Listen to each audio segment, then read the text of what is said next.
The Epic of Gilgamesh, Tablet 1. Who has seen everything I will make known to the lands. I will teach about him who experienced all things alike. Anu granted him the totality of knowledge of all. He saw the secret, discovered the hidden, he brought information of the time before the flood. He went on distant journey, pushing himself to exhaustion, but then was brought to peace. He carved on a stone stela of all his toils, and built the wall of Uruk-haven, the wall of the sacred Eanna temple, the holy sanctuary. Look at its wall with gleams like copper, inspect its inner wall, the likes of which no one can equal. Take hold of the threshold stone, it dates from ancient times. Go close to the Eanna temple, the residence of Ishtar, such as no later king or man ever equaled. Go up on the wall of Uruk and walk around. Examine its foundation, inspect its brickwork thoroughly.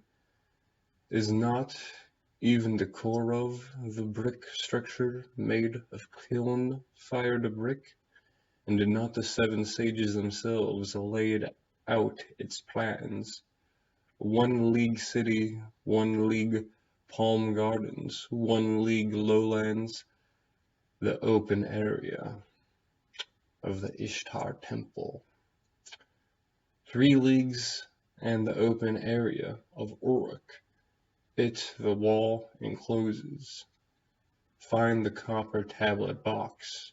Open the of its lock of bronze. Undo the fastening of its secret opening. Take and read out from the lapis lazuli tablet how Gilgamesh went through every hardship. Supreme over other kings, lordly in appearance, he is the hero born of Uruk, the goring wild bull. He walks out in front, the leader, and walks at the rear, trusted by his companions, mighty net, protector of his people, raging flood wave, who destroys even walls of stone, offspring of Lugalbanda. Gilgamesh is strong to perfection, son of the august cow, Rimat Ninsun. Gilgamesh is awesome to perfection. It was he who opened the mountain passes, who dug wells of the flank of the mountain.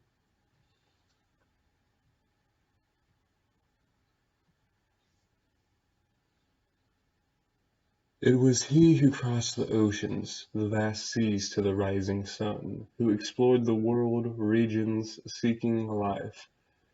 It was he who reached by his own sheer strength Utnapishtim, the far away, who restored the sanctuaries or cities that the flood had destroyed. For teeming mankind, who can compare with him in kingliness? Who can say like Gilgamesh, I am king? Whose name from the day of his birth was called Gilgamesh. 2/3 of him is God, 1/3 of him is human. The great goddess Araruru designed the model for his body. She prepared his form. Beautiful, handsomest of men, perfect.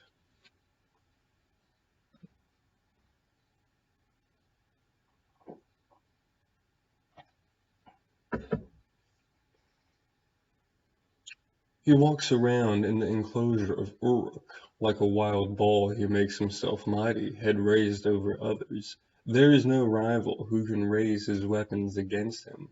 His fellows stand at the alert, attentive to his orders, and men of Uruk became anxious, and Gilgamesh does not leave a son to his father. Day and night he arrogantly Is Gilgamesh the shepherd of Uruk-haven? Is he the shepherd? Old, eminent, knowing, and wise. Gilgamesh does not leave a girl to her mother, the daughter of the warrior, the bride of the young man. The gods kept hearing their complaints. The gods kept hearing their complaints. The gods of heavens implored the Lord of Uruk, Anu. You have indeed brought into being a mighty wild bull had raised. There is no rival who can raise a weapon against him. His fellows stand at the alert, attentive to his orders. Gilgamesh does not leave a son to his father. Day and night he arrogantly. Is he the shepherd of Uruk-haven? Is he their shepherd? Bold, eminent, knowing, and wise, Gilgamesh does not leave a girl to her mother. The daughter of the warrior, the bride of the young man, Anu listened to their complaints, and the gods called out to Aruru. It was you, Aruru, who created mankind. Now created a Zikru to it him. Let him be equal to his Gilgamesh's stormy heart. Let them be a match for each other so that Uruk may find peace. When Aruru heard of this, she created within herself the Zikrit of Anu. Aruru washed her hands. She pinched off some clay and threw it into the wilderness. In the wilderness, she created valiant Enkidu, born of silence, endowed of strength by Ninurta. His whole body was shaggy with hair. He had a full head of hair, like a woman. His locks billowed in profusion like Ashnan. He knew neither people nor settled living, but wore a garment like Sumakan. He ate grasses with the gazelles and jostled at the watering hole with animals. As with animals, his thirst was slaked with mere water. A notorious trapper came face to face with him, opposite the watering hole. A first, a second, a third day. He came face to face with him opposite the watering hole. On seeing him, the trapper's face went stark with fear, and he, Enkidu, and his animals drew back home. He was rigid with fear. Though stock still, his heart pounded and his face drained of color. He was miserable to the core, and his face looked like one who had made a long journey. The trapper addressed his father, saying, Father, a certain fellow has come from the mountains. He is the mightiest in the land. His strength is mighty as the meteorite of Anu. He continually goes over the mountains. He continually jostles at the watering places with the animals. He continually plants his feet opposite the watering hole. I was afraid, so I did not go to him. Is filled in the pits I had dug, wrenched out the traps that I had spread, released from my grasp the wild animals. He does not let make my rounds in the wilderness. The trapper's father spoke to him, saying, My son, there lives in Uruk a certain Gilgamesh. There is no one stronger than he. He is as strong as the meteorite of Anu. Go set off to Uruk. Tell Gilgamesh, the son of man of might, he will give you the harlot Shamhat. Take her with you. The woman will this is still some time. The woman will overcome the fellow, as if she were strong. When the animals are drinking at the watering place, have her take off her robe and expose her sex. When he sees her, he will draw near to her, and the animals who grew up in the wilderness will be alien to him. He heeded his father's advice. The trapper went off to Uruk. He made the journey, stood in sight of Uruk, and declared to Gilgamesh, there is a certain fellow who has come from the mountains. He is the mightiest in the land. His strength is mighty as a meteorite of Anu. He continually goes over the mountains. He continually jostles at the watering place with the animals. He continually plants his feet opposite the watering place. I was afraid, so I did not go up to him. He filled in the pits that I had dug, wrenched out my traps that I had spared, released from my grasp the wild animals. He does not let me make my rounds in the wilderness. Gilgamesh said to the trapper, "Go, trapper, and bring the harlot, Shamash, with you. If the animals are drinking at the watering place, have her take off her robe and expose her sex.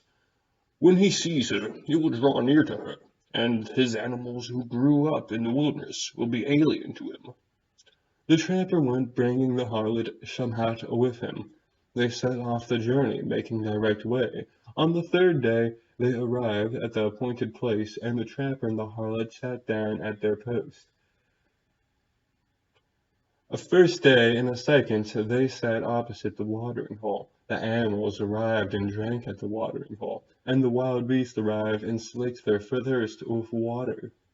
Then he, Enkidu, offspring of the mountains, who eats grasses with gazelles, came to drink at the watering hole with the animals, with the wild beasts. He slaked his thirst with water. Then Shamhat saw him, a primitive, a savage fellow from the depths of the wilderness. "That is he, Shamhat. Release your clenched arms, expose your sex, so he can take in your voluptuousness. Do not be restrained. Take his energy. When he sees you, he will draw near to you. Spread out your robe so he can lie upon you, and perform for this primitive the task of womankind. His animals who grew up in his wilderness will become alien to him, and his lust will groan over you." Shamhat unclutched her bosom, exposed her sex, and he took in her voluptuousness. She was not restrained, but took his energy. She spread out her robe and lay upon her. Uh, she performed for the primitive the task of womankind. His lust groaned over her. For 6 days and 7 nights Enkidu stayed aroused, and had intercourse with the harlot, until he had sated with her charms. But when he turned his attention to his animals, the gazelle saw Enkidu and darted off. The wild animals distanced themselves from his body. Enkidu, his utterly depleted body, his knees that wanted to go off with the animals went rigid. Enkidu was diminished. His running was not as before, but then he drew himself up from his understanding, head broadened. Turning around, he sat down at the harlot's feet, gazing into her face, his ears attentive as the harlot spoke. The harlot said to Enkidu, "You are beautiful, Enkidu. You are beautiful, Enkidu. You become like a god. Why do you gallop around the wilderness with wild beasts? Come, let me bring you into Uruk Haven, to the holy temple, the residence of Anu and Ishtar, the place of Gilgamesh, who is wise to perfection, but who stretches his power over the people like a wild bull." What she kept saying found favor with him. Become aware of himself, and he sought a friend. Enkidu spoke to the harlot. "Come, Shamat, take me away with you, to the sacred holy temple, the residence of Anu and Ishtar, the place of Gilgamesh, who is wise to perfection, but who struts his power over the people like a wild bull. I will challenge him. Let me shout out in Uruk, I am the mighty one. Lead me in, and I will change the order of things. He whose strength is mightiest is the one born in the wilderness." Shamhat to Enkidu. "Come, let us go, so we may see your face. I will lead you to Gilgamesh. I know where he will be. Look about, Enkidu, inside Uruk Haven, where the people show off in skirted finery, where every day is a day for some festival, where the lyre and drum play continually." Just never leave it out.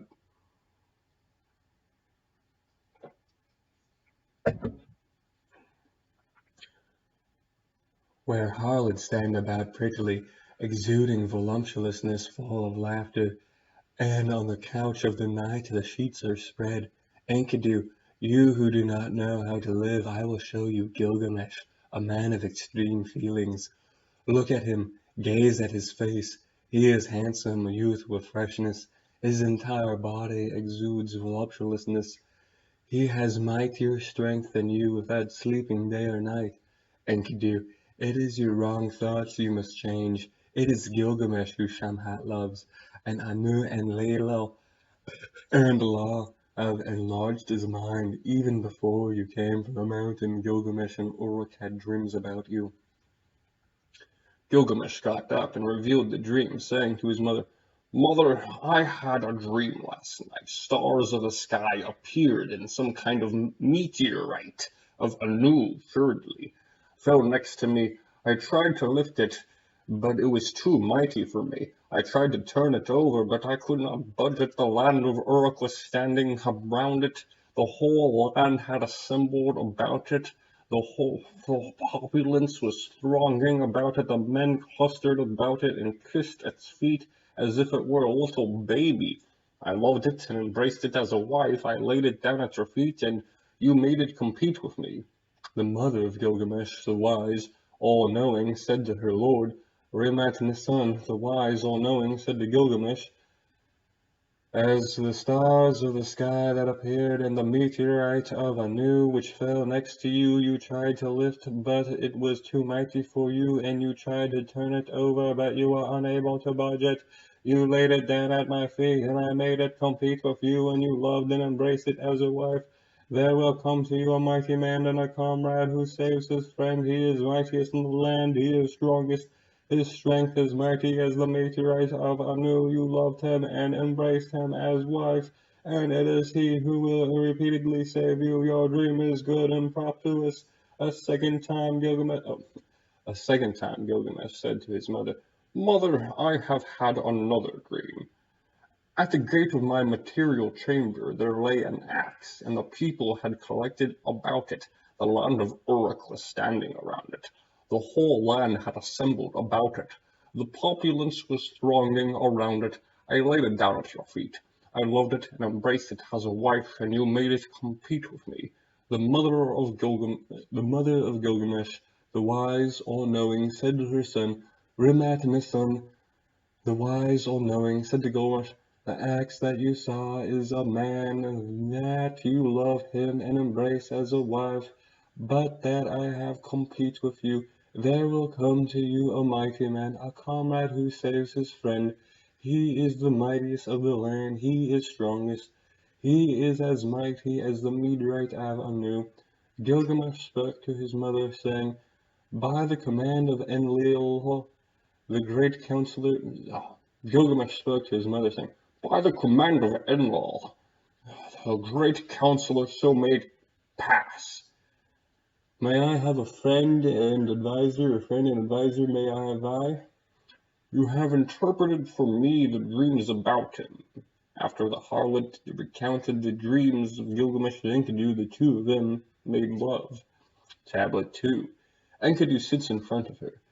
The next 30 lines are missing. Some are fragmentary lines from 35 are restored from the parallels of Old Babylon. Old Babylon.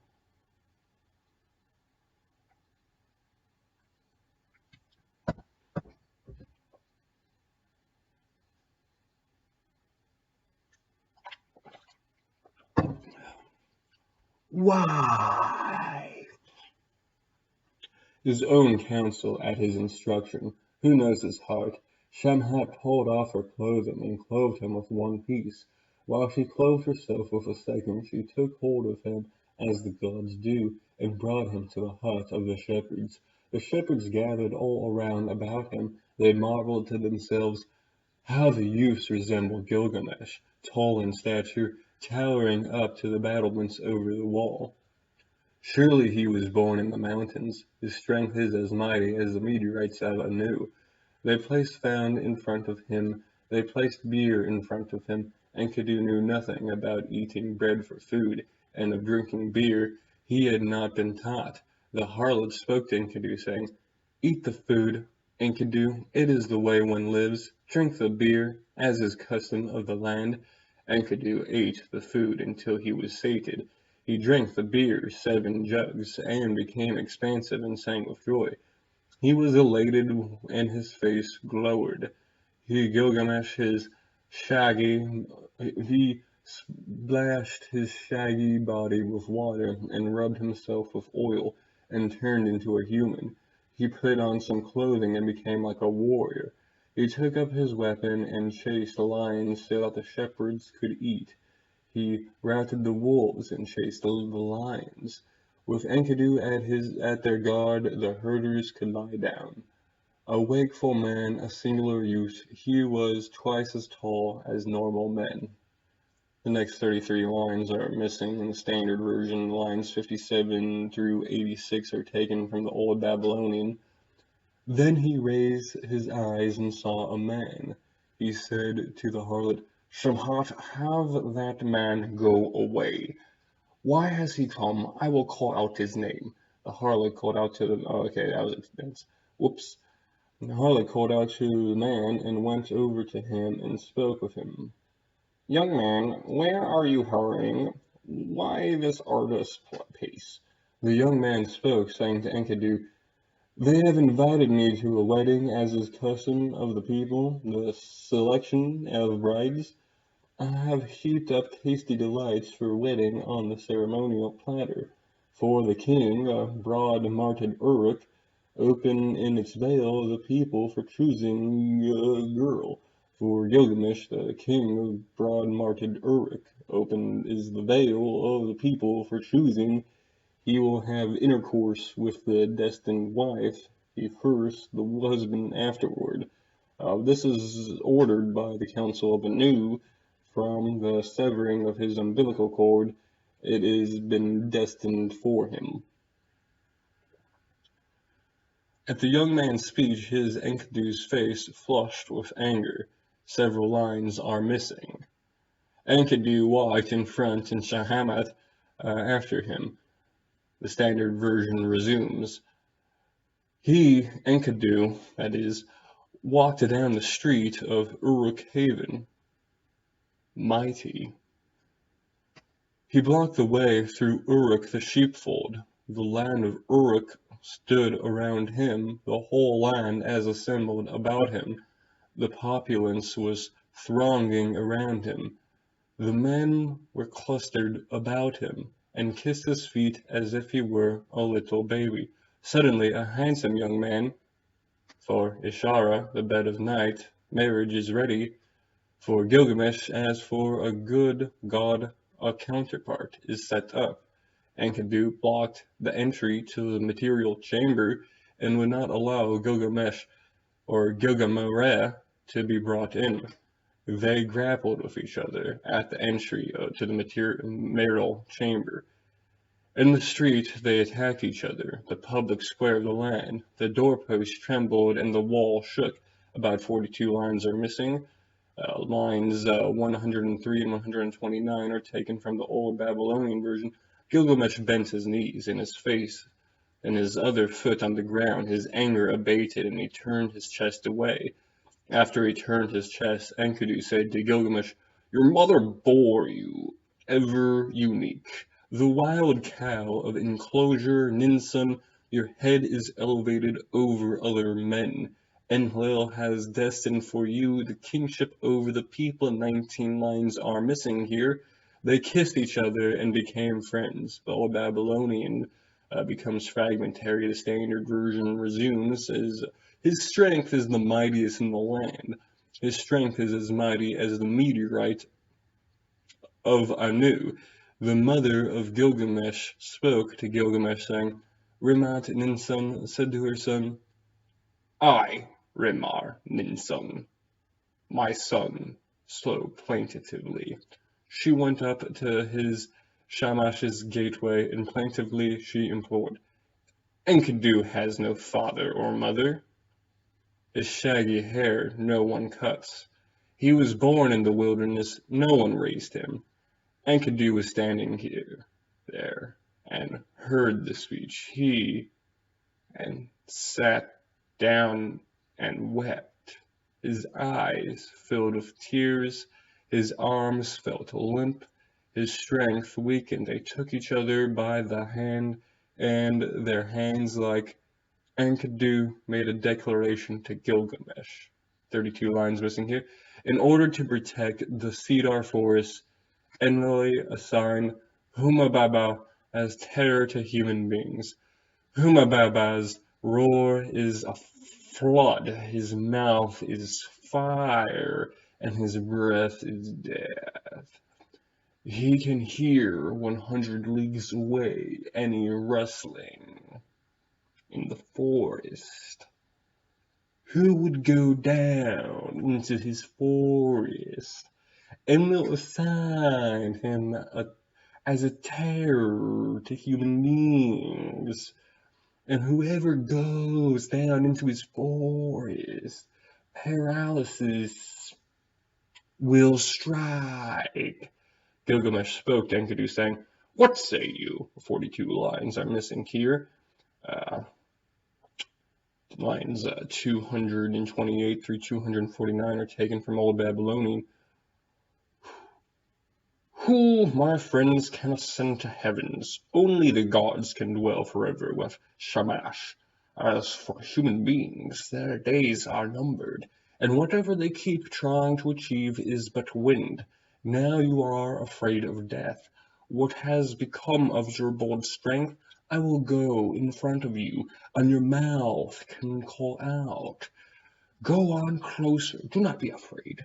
Should I fall, I will have established my fame. They will say, it is Gilgamesh who looked in battle with Hamababa the Terrible. You were born and raised in the wilderness, a lion leaped up on you, so you have experienced it all. 5 lines are fragmentary. I will undertake it, and I will cut down the cedar.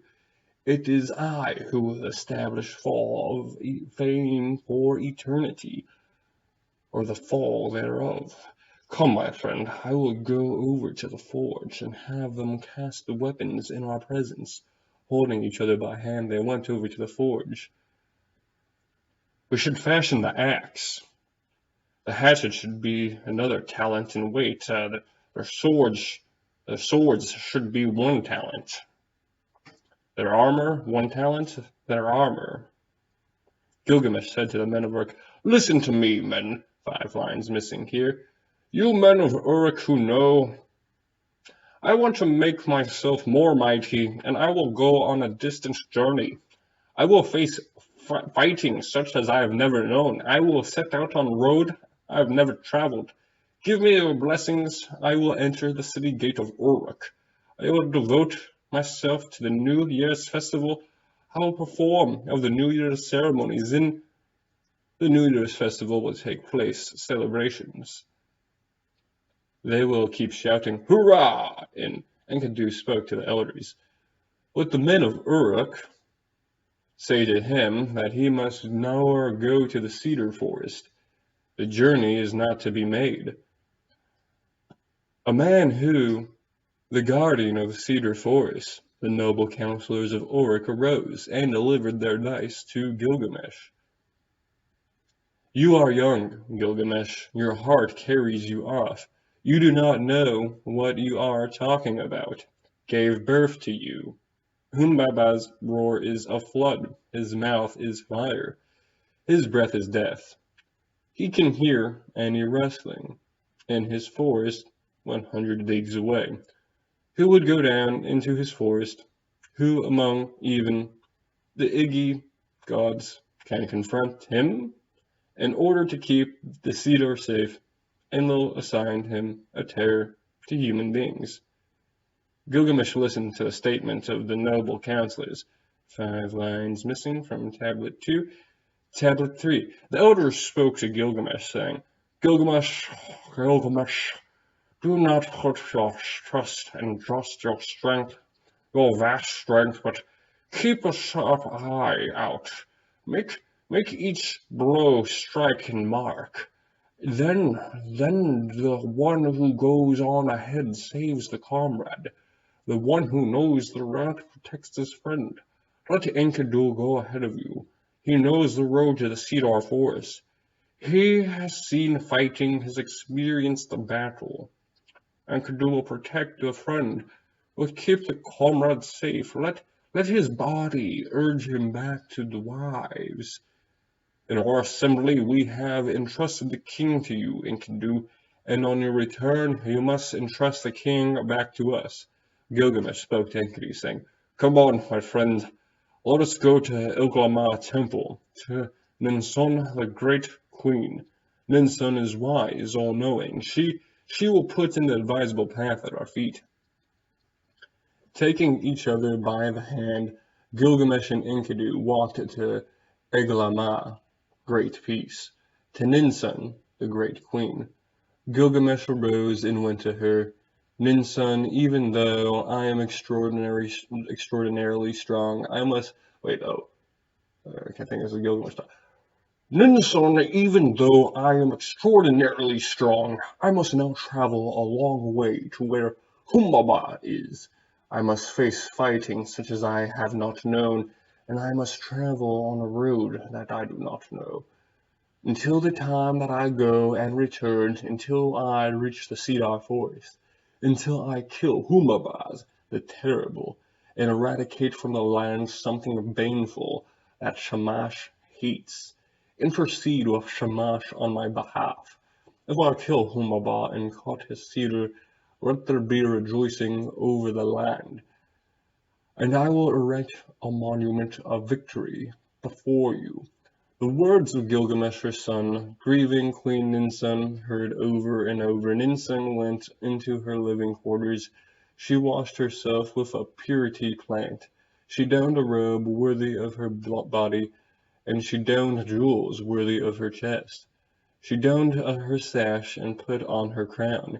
She sprinkled water from a bowl onto the ground. She and went up to the roof She went up to the roof and set incense in front of Shamash. She ordered fragrant cuttings and raised her arms to Shamash. Why have you imposed, nay, inflicted a restlessness heart on my son Gilgamesh? Now you have touched him so that he wants to travel a long way to where Humaba is. He will face fighting such as he has not known, and will travel on a road that he does not know, until he goes away and returns, until he reaches the Sea Forest, until he kills Humaba the Terrible, and eradicates from the land something baneful that you hate. On the day that you see him on the road, may Aja the bride without fear remind you, and command also the watchmen of the night. The stars and the night are at your father's, and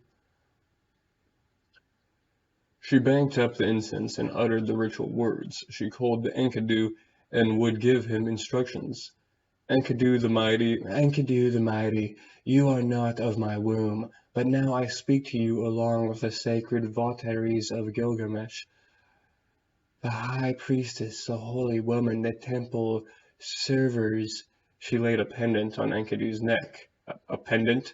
The high priestess took, and the daughter of the gods. I have taken Enkidu. Enkidu to Gilgamesh I have taken. Until he goes and returns, until he reaches the cedar forest, be it a month, be it a year. About 1.1 lines are missing here, and the placement of the following fragment is uncertain. The gate of the cedar. Enkidu in the temple of Shamash. And Gilgamesh in Eglba. He made an offering of cuttings, the sons of kings. Perhaps some 60 lines are missing here. Enkidu will protect the friend, will keep the comrade safe. Let his body urge him back to the wives. In our assembly, we have entrusted the king to you, and your return you must entrust the king back to us. Enkidu spoke to Gilgamesh, saying, My friend, turn back the road. The last lines are missing. Tablet 4. At 20 leagues they broke from some food. At 30 leagues they stopped for the night, walking 50 leagues in the whole day, a walk of a month and a half. On the third day they drew near to Lebanon. They dug a well facing Shamash, the setting sun. Gilgamesh climbed up a mountain peak, made a libation of flour, and said, Mountain, bring me a dream, a favorable message from Shamash. Enkidu prepared a sleeping place for him for the night. A violent wind passed through, so he attached a covering. He made him lie down, and in a circle, they, like grain from the mountain, like Gilgamesh rested his chin on his knees. Sleep that pours over mankind overtook him. In the middle of the night his sleep came to an end. So he got up and said to his friend, "My friend, did you not call out to me? Why did I wake up? Did you not touch me? Why am I so disturbed? Did a god pass by? Why are my muscles trembling? Enkidu, my friend, I have had a dream, and the dream I had was deeply disturbing. In the mountain gorges, the mountain fell down on me. Us, wet like flies, he who is born in the wilderness." So Enkidu interpreted the dream from his friend. "My friend, your dream is favorable. The dream is extremely important, my friend. The mountain which you saw is in the dream is Humaba. It means we will capture Humaba and kill him and throw his corpse into the wasteland. In the morning there will be a favorable message from Shamash. At 20 leagues they broke for some food. At 30 leagues they stopped for the night, walking 50 leagues in a whole day. A walk of a month and a half, they dug a well facing Shamash. Gilgamesh climbed up a mountain peak, made a libation of flour, and said, "Mountain, bring me a dream, a favorable message from Shamash." Enkidu prepared a sleeping place for him for the night. A violent wind passed through, so he attached a covering. He made him lie down, and in a circle they, like grain from the mountain. While Gilgamesh rested his chin on his knees, sleep that pours over mankind overtook him. In the middle of the night his sleep came to an end, so he got up and said to his friend, "My friend, did you not call out to me? Why did I wake up? Did you not touch me? Why am I so disturbed? Did a god pass by? Why are my muscles trembling? Enkidu, my friend, I have had a dream, besides my first dream, a second. And the dream I had, so striking, so disturbing, I was grappling with a wild boar of the wilderness. With his bellow he splits the ground and a cloud of dust to the sky. I sank to my knees in front of him. He holds that encircled my arm. My tongue hung out, my temples throbbed. He gave me water to drink from his water skin. My friend, the god to whom we go is not the wild boar. He's totally different. The wild boar that you saw in Shamash the Protector, in difficulties he holds our hand. The one who gave you water to drink from his water skin is your personal god, who brings honor to you, Lugalbanda. We should join together and do one thing, a deed such as has never before been done in the land. At 20 leagues they broke from some food. At 30 leagues they stopped for the night.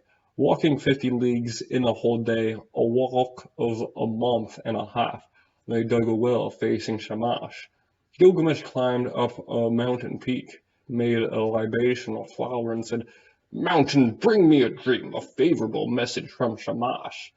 Enkidu prepared a sleeping place for him that night. A violent wind passed through, so he attached a covering. He made him lie down, and in a circle they, like grain from the mountain.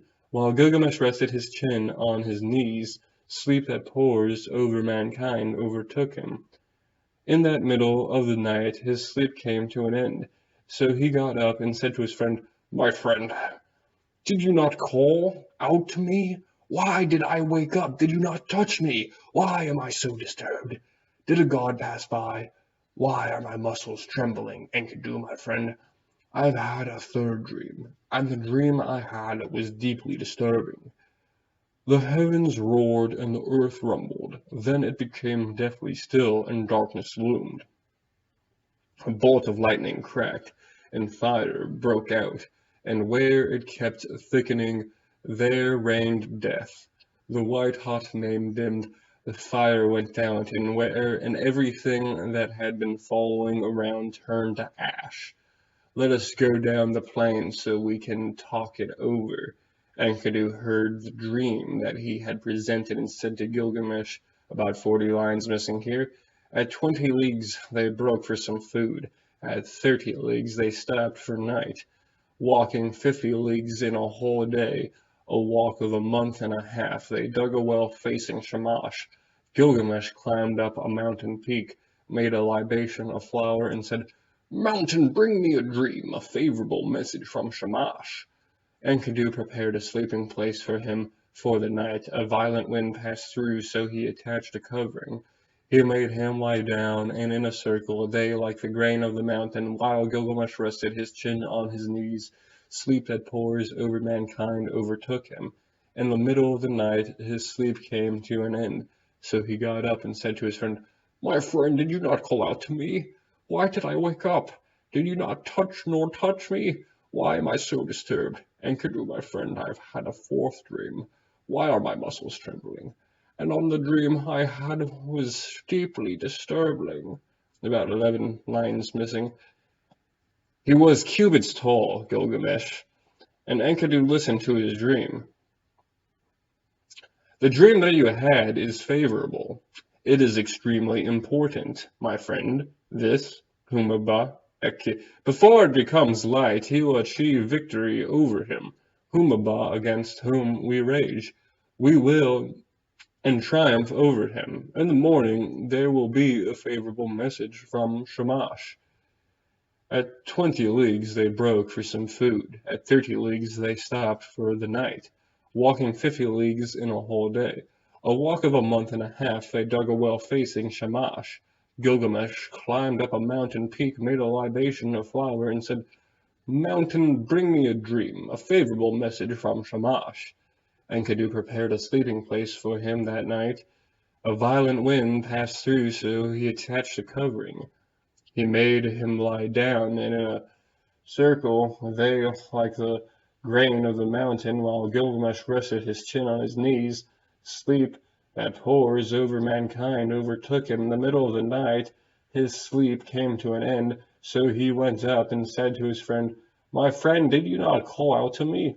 Why did I wake up? Did you not touch me? Why am I so disturbed? Did a god pass by? Why are my muscles trembling?" "Enkidu, my friend, I've had a fifth dream, and the dream I had was deeply disturbing. His tears were running in the presence of Shamash. What you said in Uruk, be mindful of it. Stand by me." Gilgamesh, the offspring of Uruk-haven, Shamash heard that issued from his mouth, and suddenly the resounding warning sound from the sky. "Hurry, stand by him so that the Humaba does not nor enter the forest, and does not go down into the thickets and hide. He will not put on his 7 coats of armor. He is wearing one of whom but has taken off 6. They, Gilgamesh of Enkidu, they lunge at each other like raging wild bulls. And one name he bellowed full of, the guardian of the forest bellowed, Humbabla, like on one alone cannot strangers. A slippery path is not feared by 2 people who help each other. Twice 3 times. A 3-pilly rope cannot be cut. The mighty lioness cubs can roll him over. Enkidu spoke to Gilgamesh, saying, "As soon as we have gone down into the cedar forest, let us split open the tree and strip of its branches. Let us split open the tree and strip off its branches." Gilgamesh spoke to Enkidu, saying, "Why, my friend, we so wretchedly? We have crossed over all the mountains together in front of us before we have cut down the cedar.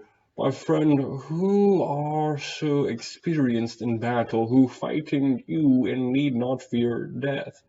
Let your voice bellow forth like the kettle drum. Let the stiffness in your arms depart. Let the paralysis in your legs go away. Take my hand, my friend. We will go on together. Your heart should burn to do battle. Pay no heed to death. Do not lose heart. The one who watches from the side is a careful man, but the one who walks in front protects him, and saves his comrade. And though the fighting they establish fame, and as 2 of them reached the evergreen forest, they cut off their talk and stood still. Tablet 5. They stood at the forest edge, gazing at the top of the cedar tree, gazing at the entrance of the forest, where Humaba would walk. There was a trail. The roads had straight on the path was excellent. Then they saw the cedar mountain, the dwelling of the gods, the throne of Daius of Emony. Across the face of the mountain the cedar brought forth luxurious foliage. Its shade was good, extremely pleasant. The thorn bushes were mantled together. The woods were a thicket among the cedars, the boxwood. The forest was surrounded by a ravine 2 leagues long, and again for 2/3 of that distance. Suddenly the swords, and actually the sheaths, the axes were smeared, dagger and sword alone. Humaba spoke to Gilgamesh, saying, "He does not come." Enlil Enkidu spoke to Humaba, saying, "Humaba, one alone, strangers. A slippery path is not feared by 2 people who help each other. Twice 3 times a 3-plank rope cannot be cut. The mighty lion 2 cubs can roll him over." Humaba spoke to Gilgamesh, saying, "An idiot and a moron should give advice to each other, but you, Gilgamesh, why have you come to me? Give advice, Enkidu, you son of a fish, who does not even know his own father, to the large and small turtles which do not suck their mother's milk. When you were still young, I saw you, but you did not go over to you. You in my belly, you have brought Gilgamesh into my presence. You stand an enemy, a stranger. Gilgamesh, throw your neck, I would feed your flesh to the 3 vultures, the eagle and the vulture." Gilgamesh spoke to Enkidu, saying, "My friend Humaba's face keeps changing." Enkidu spoke to Gilgamesh, saying, "Why, my friend, are you whining so pitiably, hiding behind your whimpering? Now there, my friend, in the coppersmith's channel, again to blow the bellows for an hour, the glowing metal for an hour, to send the flood, to crack the whip. Do not snatch your feet away, do not turn your back, strike me even harder. May there be expelled, and if you can the ground split open, and the heels of your feet as they whirled around in circles. Mount Hermon and Lebanon split. The white clouds darkened, the death rained down on them like fog. Shamash raised up against Humabot, mighty tempest, south wind, north wind, east wind, west wind, whistling wind, piercing wind, blizzard, bad wind, wind of Samaru, demon wind, ice wind, storm, and sandstorm. 13 winds rose up against him and covered Humabon's face. He could ignore but through the front and could not scramble out the back, so that Gilgamesh's weapons were in reach of Humaba. Humaba begged for his life, saying to Gilgamesh, "You are a young, yet Gilgamesh your mother gave birth to you, and you are offspring of Rumnat-Neson. It was at the word of Shamash, the lord of the mountain, that you were aroused to the expedition. O Sion of the heart of Uruk, King Gilgamesh, Gilgamesh, let me go. I will dwell with you at your service. As many trees as you command me, I will cut down for you. I will guard for your myrtle wood fine enough for your palace, Enkidu addressed Gilgamesh, saying, "My friend, do not listen to him. 10 lines are missing. Apparently, Humaba sees that Dar Gilgamesh is influenced by Enkidu and moves his way. You understand the rules of my forest. The rules, further, you are aware of all the things so ordered by Eneli. I should have carried you up and killed you at that very entrance to the branches of my forest. I should have fed your flesh to the screeching vulture, the eagle, and the vulture. So now, Enkidu, clemency is up to you. Speak so to Gilgamesh to spare my life. Enkidu addressed Gilgamesh, saying, "My friend Humaba, guardian of the cedar forest, grind up, kill, pulverize, and destroy him. Humaba, the guardian of the forest, grind up, pulverize, and destroy him. Before the preeminent god Enlil hears, and the gods be filled with rage against us, Enlil's is Nupper, Shamash, and Seppar, how Gilgamesh killed Humaba." When Humaba heard about 10 hours of speaking missing, the forest and denunciations have been made, but you are sitting there like a shepherd and like a hireling of his mouth. Now, Enkidu, clemency is up to you. Speak to Gilgamesh that he spare my life. Enkidu spoke to Gilgamesh, saying, my friend Humaba, guardian of the forest, grind up, kill, pulverize, and destroy him. Before the preeminent god Enlil hears, and the gods are full of rage at us, Enlil is Nepir and Shamash is in Sipar, erect an eternal monument proclaiming how Gilgamesh killed Humaba. Humaba heard about 10 more hours of speaking missing. May he not live the longer of the two. They, may Enkidu not have any share. Share? More than his friend Gilgamesh. Enkidu spoke to Gilgamesh, saying, my friend, one have been talking to you, that you have not been listening to me. You have been listening to the curse of Humbaba, his friend. By his side they poured out his insides, including his tongue. He jumped. Abundance fell over the mountain, abundance fell over the mountain. They cut through the cedar while Gilgamesh cuts down the trees. Enkidu searches through the Rumazilla. Enkidu addresses Gilgamesh saying, my friend, we have cut down the towering cedar whose top scrapes the sky. Make from it a door 72 cubits high and 24 cubits wide. 1 cubit thick in its fixture, its lower and upper pivots will be out of one piece. Let them carry to it in the pier, and Euphrates will carry it down. The pier will rejoice. They tied together a raft. Enkidu steered it, while Gilgamesh held the head of Humaba. Tablet 6. He washed out of his marred hair and cleaned up his equipment, shaking out his locks down to over his back, throwing off his dirty clothes and putting on clean ones. He wrapped himself in regal garments and fastened the sash. When Gilgamesh placed his crown on his head, a princess Ishtar raised her eyes to the beauty of Gilgamesh. Come along, Gilgamesh. A princess of Ishtar raised her eyes to the beauty of Gilgamesh. Come along, Gilgamesh. Be you my husband. To me grant your lusciousness. Be you my husband, and I will be your wife. I will have harnessed for you a chariot of lapis lazuli and gold, with wheels of gold and horns of electrum. It will be harnessed with my great storming mountain mules.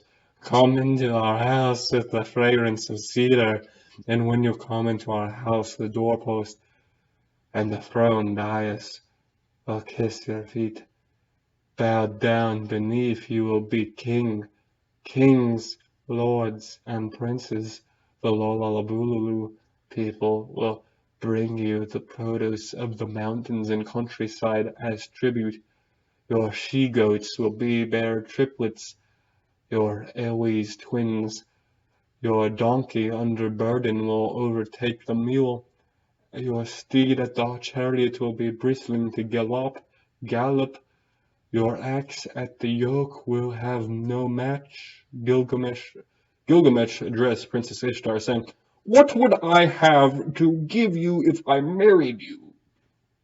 Do you need oil or garments for your body? Do you lack anything for food or drink?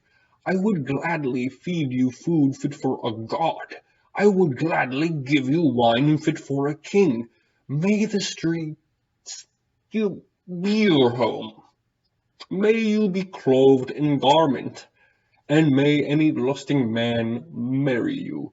And oven who ice, a half door that keeps out neither breeze nor blast, a palace that crushes down valiant warriors, an elephant who devours its own covering, pitch that blackens the hands of its bearer, a water skin that soaks its bearer through limestone, that buckles out the stone wall, a battering ram that attracts the enemy land, a shoe that bites its owner's feet.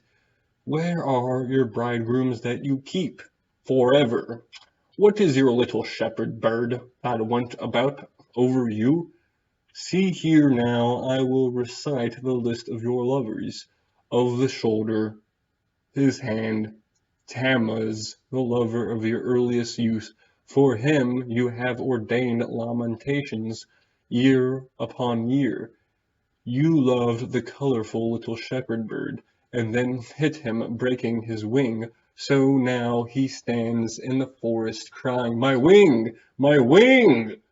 You loved the supremely mighty lion, yet you dug for him 7 and again 7 pits. You loved the stallion, famed in battle, yet you ordained for him the whip, the goad, and the lash, ordained for him to gallop for 7 and 7 hours, ordained for him, drinking from the muddled waters. You ordained for his mother, Cecilia, to wail continually. You loved the shepherd, the master herder, who continually presented you with bread baked in embers, and who daily slaughtered for you a kid. Yet you struck him and turned him into a wolf, so his own shepherds now chase him, and his own dogs snap at his shins. I loved Ishwalno, your father date gardener, who continually brought you baskets of dates and brightened you your table daily. You raised your eyes to him and you went to him, O my Ishanlumanu, let us taste to your strength. Stretch out your hand to me and touch our vulva. Ishaluna said to you, "Me? What is it you want from me? Has my mother not baked, and have I not eaten, that I should now eat food under content and curses? And that alfalfa grass should be my only cover against the cold."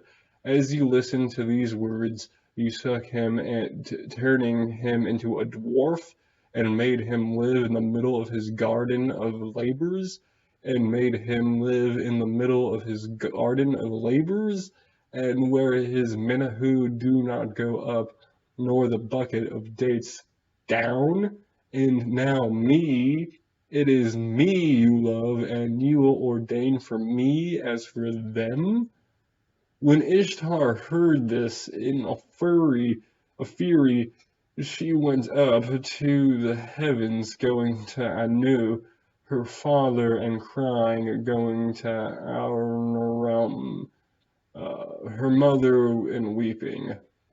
Father Gilgamesh has insulted Father Gilgamesh has insulted me over and over. Gilgamesh has recounted despicable deeds about me, despicable deeds and curses. Anu addressed Princess Ishtar, saying, "What is the matter? Was it not with you who provoked King Gilgamesh?" So Gilgamesh recounted despicable deeds about you. So Gilgamesh recounted despicable deeds about you. So despicable deeds and curses.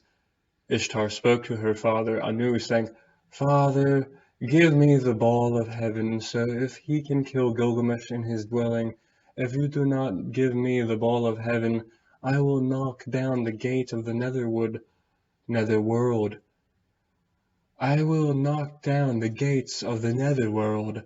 I will smash the doorposts and leave the doors flat down, and will let the dead go up to eat the living, and the dead will outnumber the living." Anu addressed Princess Ishtar, saying, "If you demand the ball of heaven from me, there will be 7 years of empty husks of the land of Uruk. Have you collected grain for the people? Have you made grasses grow for the animals?" Ishtar addressed Anu, her father, saying, "I have heaped grain in the granaries for the people. I made grasses grow for the animals, in order that they might eat in the 7 years of empty husk. I have collected grain for the people. I have made grasses grow for the animals." When Anu heard her words, he placed the Norse rope of the ball of heaven in her hand. Ishtar laid the ball of heaven down to the earth. When it reached Uruk, it climbed down to the Euphrates. At the snort of the ball of heaven a huge pit opened up, and 100 young men of Uruk fell in. At his second snort a huge pit opened up, and 200 young men of Uruk fell in. At the third snort a huge pit opened up, and Enkidu fell in up to his waist. Then Enkidu jumped out and seized the ball of heaven by its horns. The bull spewed his spittle in front of him. When his thick tail he flung his dung behind him. Enkidu addressed Gilgamesh, saying, "My friend, we can be bold. How shall we respond? My friend I saw, and my strength I will rip out. I and you, we must share. I shall grasp the ball. I will fit my hands in front, between the nape and the horns, and thrust your sword, Enkidu." Stalked and hunted down the ball of heaven. He grasped it by the thick of its tail, and held out onto the both with his hands, while Gilgamesh, like an expert butcher, boldly and surely approached the ball of heaven. Between the nape and the horns he thrust his sword. After they had killed the ball of heaven, they ripped out its heart and presented it to Shamash. They withdrew, bowing down humbly to Shamash. Then the brothers sat down together. Ishtar went up into the top of the wall of Uruk-haven. Ishtar went up into the top of the wall of Uruk-haven, cast herself into the pose of mourning, and hurled her woeful curse. "Woe to Gilgamesh, who slandered me and killed the ball of heaven." When Enkidu had heard this pronouncement of Ishtar, he wrenched off the ball's hind quarter and flung it in her face. "If I could only get at you, I would do the same to you. I would drape his inwards over your arms." Ishtar assembled the cultic women of lovely locks, joy girls and harlots, and set them to mourning over the hindquarter of the bull. Gilgamesh summoned all the artisans and craftsmen. All of the artisans admired the thickets of its horns, each fashioned from 30 minas lapis of Uzziah. 2 fingers thick is their casing. 6 vats of oil, the contents of the 2. He gave as ointment to his personal god, Lugalbanda. He brought the horns in and hung them in the bedroom of the family head, Lugalbanda. They washed their hands in the Euphrates and proceeded hand in hand. Striding through the streets of Uruk, the men of Uruk gathered together, staring at him. Gilgamesh said to the palace retainers, "Who is the bravest of men? Who is the boldest of men?" Gilgamesh is the bravest of men, the boldest of the males. She at whom we flung the hindquarter of the ball of heaven in anger, Ishtar has no one that pleases her in the street. Ishtar has no one that pleases her in the street. Gilgamesh held a celebration in his palace. The young men dozed off, sleeping in the couches of the night. Enkidu was sleeping and had a dream. He woke up and revealed his dream to his friend. Tablet 7. "My friend, why are the great gods in conference? In my dream, Anu, Enlil, and Shamash held a council, and Anu spoke to Enlil. Because they killed the ball of heaven, and have also slain Humeba, the one of them who pulled up the cedar of the mountain must die." Enlil said, "Let Enkidu die, but Gilgamesh must not die." Bur, the sun god of heaven, replied to valiant Enlil, Was it not at my command that they killed the boy of heaven and Humaba? Should not now innocent Enkidu die? Then Enlil became angry at Shamash, saying, "It is you who are responsible, because you traveled daily with them as their friend." Enkidu was lying sick in the front of Gilgamesh, his tears flowing like canals. He, Gilgamesh, said, "O brother, dear brother, why are they absolving me instead of my brother?" Then Enkidu said, "So now must one become a ghost, to sit with the ghost of the dead, to see my dear brother nevermore. In the cedar forest where the great gods dwell, I did not kill the cedar." Enkidu addressed Gilgamesh, saying to Gilgamesh, his friend, "Come, friend, the door." Enkidu raised his eyes and spoke to the door as if it were human. "You stupid wooden door, with no ability to understand. Already at 10 leagues I have selected the wood for you. Until I saw the towering cedar, your wood was without compare in my eyes. 72 cubits was your height, 14 cubits your width, 1 cubit your thickness. Your door post, pivots, stone, and post cap I fashioned you, and I carried you to Nippur. Had I known, O door, that this would be your gratitude, and your gratitude, I would have taken an axe and chopped you up, and lashed your planks into, and its I erected and an Uruk they heard. But yet, O door, I fashioned you, and I carried you to Nippur. May a king who comes after me reject you. May he remove my name and set him his own name there." He ripped out, threw down. He, Gilgamesh, kept listening to his words and retorted quickly. Gilgamesh listened to the words of Enkidu, his friend, and his tears flowed.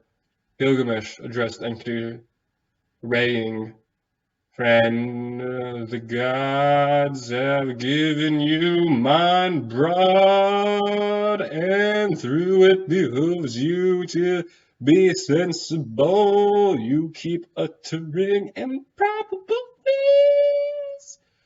Why, my friend, does your mind utter improper things? The dream is important but frightening. Your lips are buzzing like flies, though there is much fear. The dream is very important to the living. They, the gods, leave sorrow to the living, and the dream leaves pain. I will pray and beseech the great gods. I will seek and appeal to your God. I will seek and appeal to your God. Enlil, the father of gods, Enlil, the counselor, you. I will fashion a statue of you of gold without measure. Do not worry, gold. What Enlil says is not. What he has said cannot be. Back cannot. What he has laid down and cannot go back cannot, my friend. A fate goes to mankind. Just as dawn began to glow, Enkidu raised his head and cried out to Shamash. At first gleam of the sun his tears poured forth. "I appeal to you, O Shamash, on behalf of my precious life, because of the notorious trapper who did not let me attain the same as my friend. May the trapper not get enough to feed him. May his profit be slashed, and his wages decrease. May be his share before you. May he not enter, but go out of it like a vapor." After he had cursed the trapper, to his satisfaction, his heart prompted him to curse the harlot. Come now, harlot, I am going to decree your fate, a fate that will never come to an end for eternity. I will curse you with a great curse, and may my curses overwhelm you suddenly in an instant. May you not be able to make a household, and not be able to love your child of your own. May you not dwell in the of girls. May dregs of beer stain your beautiful lap. May a drunk soil your festal robe with vomit. The beautiful of the potter. May you never acquire anything of bright alabaster. May the judge, may shining silver, man's delight, not be cast into your house. May a crossroad be your home. May a wasteland be your sleeping place. May the city wall be your place to stand. May the thorns and briars skin your feet, and may both the drunk and dry slap on you on the cheek in your city's streets. May owls nest in the cracks of your walls. May no parties take place. Present, and your filthy lap may be his because of me? Well, I blameless you have against me. When Shamash heard that his mouth had uttered, he suddenly called out to him from the sky, Enkidu, why are you cursing the harlot Shamhat? She who fed you bread fit for a god, she who gave you wine fit for a king, she who dressed you in grand garments, and she who allowed you to make beautiful Gilgamesh your comrade. Now Gilgamesh is your beloved brother friend. He will have you lie on grand couch, and he will lie you on couch of honor. He will seat you in the seat of ease, and seat as his left, so that the princes of the world kiss your feet. He will have people of Uruk go into the mountain into the morning, moaning over you, and will fill the happy people with who over you, and after you the dawn will skin a lion and roam the wilderness. As soon as Enkidu heard the words of Valen Shamash, his agitated heart grew calm and his head, angered, abated. Come, Shamat, I will decrease fate for you. Let your mouth, which has cursed you, now turn to bless you. May governors and nobles love you as I love you. Uh, May he who is 1 league is always away bite his lip in anticipation of you. May he who is 2 leagues away shake his locks in preparation. May the soldier not refuse you, but undo his buckle for you. May he give you rock crystal, lapis lazuli, and gold. May his gift you rock crystal, lapis lazuli, and gold. May his gift to you bear earrings of filigree. May his gift to you, may his supplies be heaped up. May his bring you into the of the gods. May may may the wife, the mother of 7 children, be abandoned because of you, and could do innards were churning, lying there so alone. He spoke everything he felt, saying to his friend, Listen, my friend, to the dream that I had last night. The heavens cried out, and the earth replied, and I was standing between them, and there appeared a man, a dark visage, his face resembled the Anzu, and his hands were the paws of a lion, his nails the talons of an eagle. He seized me by my hair and overpowered me, and I struck him a blow, but he skipped about like a jumpy rope, and then he stuck me out of the capsized me like a raft, and trampled me on me like a wild bull. He encircled my whole body in a clamp, "Help me, my friend," I cried, "but you did not rescue me. You were afraid and did not." Then he and turned me into a dove, so that my arms were feathered like a bird.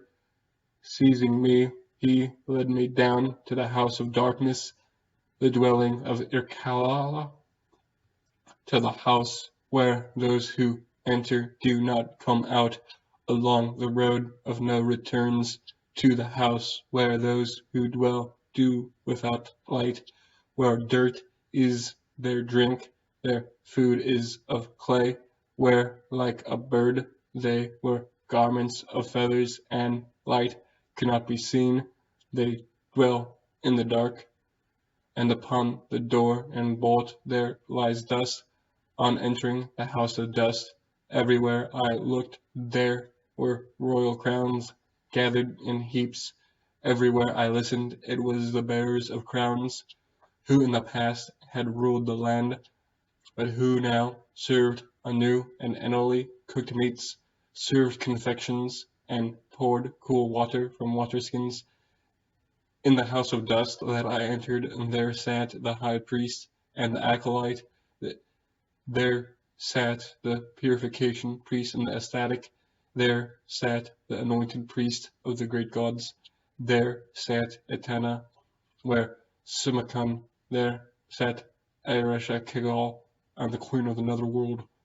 Veristari, the scribe of the netherworlds, knelt before her, and she was holding the tablet, and she was reading it out to Eresha Kigal, where she raised her head, and where she saw me. Who has taken this man? 50 lines are missing here. I, who went through every difficulty, remembered me and forgot not all that I went through with you. My friend has had a dream that bodes ill. The day he had a dream came to an end. Enkidu lies down a first day, a second day, that Enkidu in his bed, a third day, and a fourth day, that Enkidu in his bed, a fifth day, a sixth day, a seventh day, Enkidu in his bed, an eighth, a ninth, a tenth, that Enkidu in his bed. Enkidu's illness grew ever worse. Enkidu drew up from his bed and called out to Gilgamesh, "My friend hates me." While he talked with me in Uruk, as I was afraid of the battle, he encouraged me. My friend who saved me in battle has now abandoned me. I and you. About 20 lines are missing. At his noises, Gilgamesh was roused like a dove. He moaned, "May he not be held in death, O preeminent among men.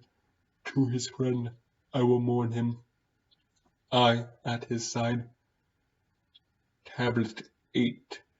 Just as day began to dawn, Gilgamesh addressed his friend, saying, "Enkidu, your mother the gazelle, and your father the wild donkey, engendered you, for wild asses raised you on their milk, and the herds taught you all the grazing lands. May the roads of Enkidu to the cedar forest mourn you, and not fall silent night or day. May the elders of the broad city of Uruk-haven mourn you. May the people who gave their blessings after us mourn you. May the men of the mountains and hills mourn you. May the pastures lands shriek in mourning, as if it were your mother. May the cypress, the cedars, which we destroyed in our anger mourn you. May the bear, hyena, panther, tiger, water buffalo, jackal, lion, wild boar, stag, ibex, all the creatures of the plains mourn you. May the holy river Ulaja, along whose banks we grandly used to stroll, mourn you. May the pure Euphrates, to which we would liberate water from the waterskins, mourn you. May the men of Uruk-haven, whom we have saw in our battle when we killed the bull of heaven, mourn you. May the farmer who extols your name in his sweet work song mourn you. May the of the broad city who exalted your name mourn you. May the herder who prepared butter and light beer for your mouth mourn you. May who put ointments on your back warn you. May who prepared the fine beer for mouth mourn you. May the harlots you rubbed yourself with oil and felt good mourn you. May you wife placed a ring on you mourn you. May the brothers go into mourning over you like sisters. The lamentations priest, may their hair be shorn off your behalf. Enkidu, your mother and your father are in the wastelands. I mourn you. Hear me, O elders of Uruk. Hear me, O men. I mourn for Enkidu, my friend. I shriek in anguish like a mourner. Your axe at my side, so trusty at my hand, your sword at my waist, shield in front of me. You, my festival garment, sashed over my loins. An evil demon appeared and took him away from me. My friend and swift mule, fleet wild ass of the mountain, panther of the wilderness, Enkidu, my friend, the swift mule, fleet wild ass of the mountain, panther of the wilderness. After we have joined together and went up into the mountain, fought the bull of heaven and killed it, overwhelmed Hambla, he seized the great forest, a cedar forest. You have turned dark and do not hear me. But his Enkidu's eyes do not move. His touched his heart, but it beat no longer.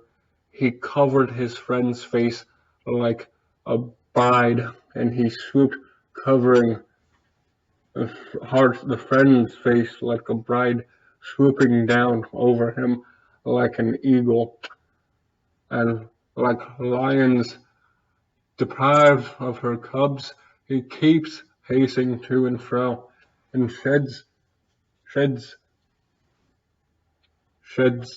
and keeps pacing to and fro, and he shears off his curls, and them on the ground, ripping off his finery and casting it away into as an abomination. Just as day began to dawn, Gilgamesh and issued to call the land. You blacksmith, you lapidary, you coppersmith, you goldsmith, you jeweler, create, my friend, fashion a statue of him. You fashioned a statue of his friend, his literatures, his features, your feet, your chest will be of lapis lazuli, your skin will be of gold. 10 lines are missing here. I had you recline on your great couch, indeed on the couch of honor. I let you recline. I had you set on the position of ease, the seat at the left, so she, the princess of the world, kissed your feet. I had the people of Uruk moan for you. I filled happy people with woe over you. And after you died, I left a filthy mat of hair grow over my body and dome the skin of a lion and roam the wilderness. Just as day began to dawn, he undid his straps. I, Carnelian, 85 lines are missing here. To my friend, your dagger. To Bibby, to bye-bye, to bye Bibby. 40 lines are missing here. The judge of the Anunnaki. When Gilgamesh heard this, the Zikaru of the river he created, just as the days began to dawn, Gilgamesh opened and brought out of that big table sisal wood and a carnelian ball he filled with honey. A carnelian ball he filled with honey. A lapis lazuli ball he filled with butter. It provided and displayed it before Shamash. All of the last column, some 40 or 50 lines, are missing. Tablet 9. Over his friend Enkidu, Gilgamesh cried bitterly to roaming the wilderness. I am going to die. Am I not like Enkidu? Deep sadness penetrates my core.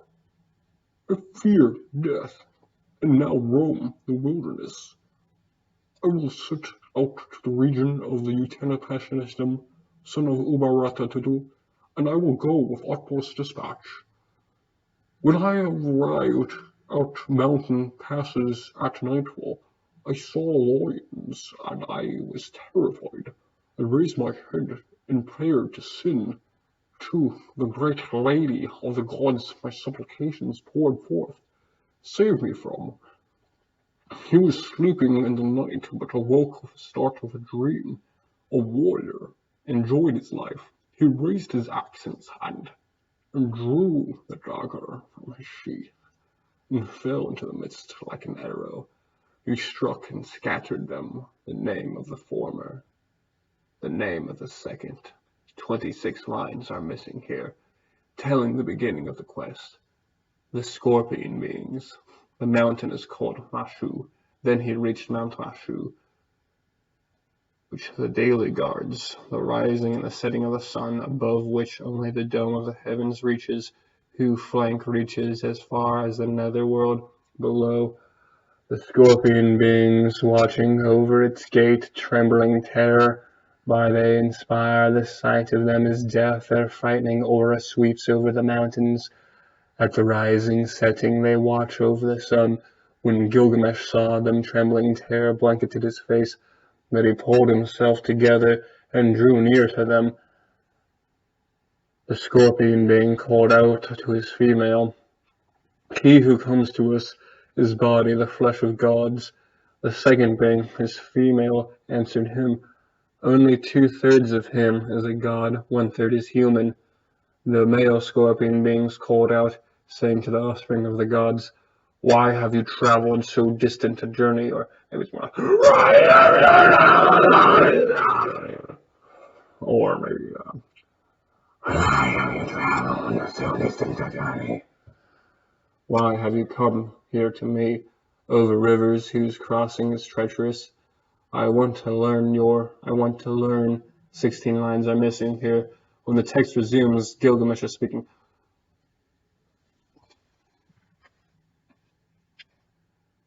I have come on account of my ancestor Utanasasopesistum, who joined the assembly of the gods, and I was given eternal life.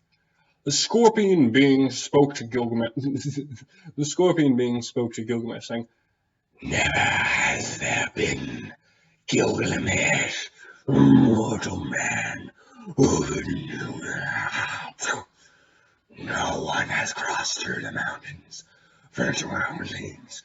It is darkness throughout, dense is the darkness, and light there is none. To the rising of the sun, to the setting of the sun, to the setting of the sun, they cause to go out. 67 lines are missing in which Gilgamesh convinces the scorpion being to allow him passage. Through it be in deep sadness and pain and cold heart, the hoar heat, gasping out after breath, I will go on. Now open the gate. The scorpion being spoke to Gilgamesh, saying, go on, Gilgamesh, fear not. The natural mountains are freely. The mountains and the ranges you may traverse in safety. Neither each you. The mountain of the mountain, the great of the mountain, to the rising of the sun, to the setting of the sun. 67 lines are missing in which Gilgamesh convinces the scorpion being to allow him passage. Through it be in deep sadness and pain, in cold heat, gasping after breath, I will go on. Now, open the gate. The scorpion being began to speak to Gilgamesh, saying, go on, Gilgamesh, fear not. Natural mountains, I hear freely. In the mountains, the ranches, you may traverse in safety. May your heart As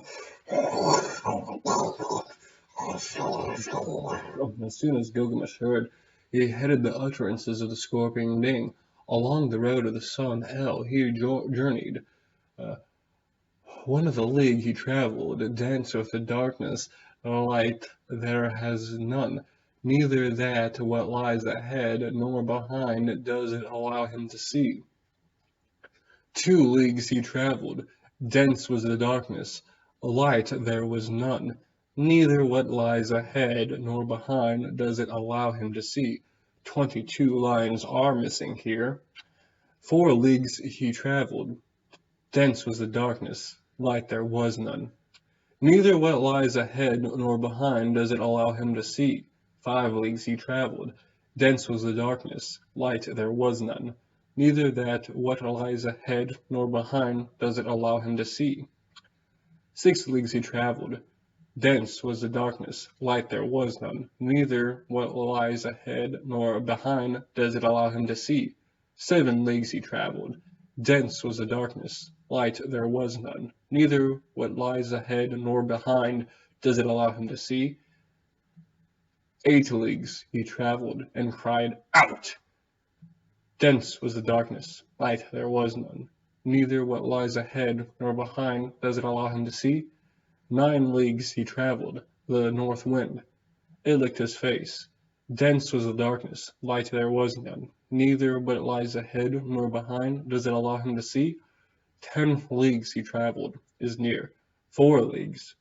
11 leagues he travelled, and came out before the sun eyes.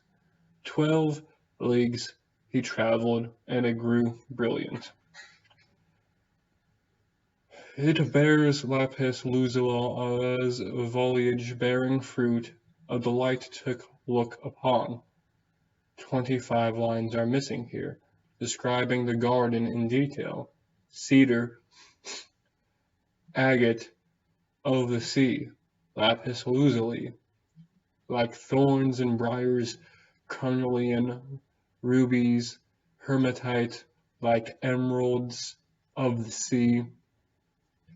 Gilgamesh, on walking onward, raised his eyes and saw. Tablet 10.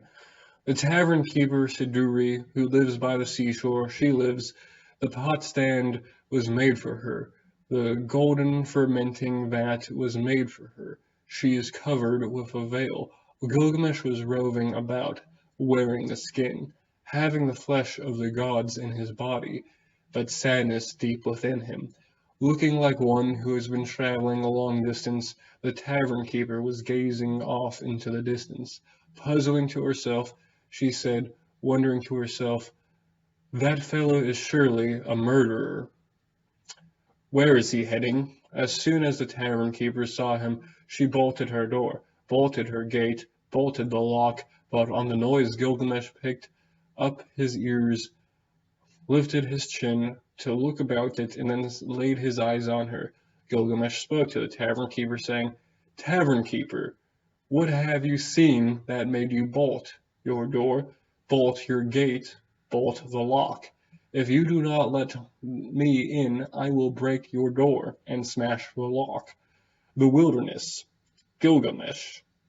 The tavern keeper Siduri, who lives by the seashore. She lives. The pot stand was made for her. The golden fermenting vat was made for her.